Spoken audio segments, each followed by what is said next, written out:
मैं डॉक्टर कमल नाज़िम, मैं जो हूँ उसकी चेयरमैन हूँ सैम की society for environment mangrove protection की। और ये मैं बात कर रही हूँ इस वक्त जिना गार्डन मॉडल कॉलोनी से। देखिए, फौरन ही एक आवाज़ आई जब मैं किचन में थी उस वक्त, और एक ज़ोर से आवाज़ आने के साथ ही पूरी गली से लोग निकल के भाग रहे थे। और जब हमने बाहर निकल के देखा तो ये देखा कि सिर्फ धुएं के बादल थे उस वक्त और हर तरफ चीखो पुकार थी। मैं फौरन ही घर से बाहर निकली हूँ और निकलने के बाद मैं लाइव हो गई थी वहीं पर फेसबुक पे। और यहाँ पर मस्जिद है, मस्जिद के बिल्कुल बराबर में 3 बैंगलोज हैं।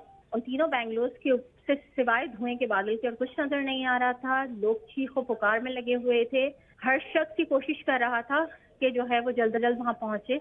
और देखिए हुआ क्या है, तो उस वक्त तो वहाँ करीब जाना पॉसिबल नहीं था क्योंकि इतनी देर में वहाँ पर आर्मी, रेंजर्स और पुलिस आ गई थी और उन्होंने वो उस एरिया को कॉर्डन ऑफ कर लिया था। मैंने गिरते हुए नहीं देखे लेकिन आग लगते हुए, और वहाँ मैं जैसे आपको बता रही हूँ कि धुएं के बादल थे क्योंकि उस वक्त जब हम अंदर थे, ये कोई तकरीबन कोई 2:45 का वाकया है। हम लोग के सब घरों के अंदर थे, जुम्मे का दिन था तो जाहिर है वो उस लिहाज से एहतमाम भी जो होता है जुम्मे का वो था। लेकिन जब ये आवाज़ आई है और उस आवाज़ के साथ ही जिस तरह की भागदौड़ हुई है, क्योंकि हमारी स्ट्रीट से बिल्कुल निकलते ही राइट हैंड साइड पर जो मस्जिद है उसके साथ 3 बैंगलोज हैं, उन पे गिरा है ये।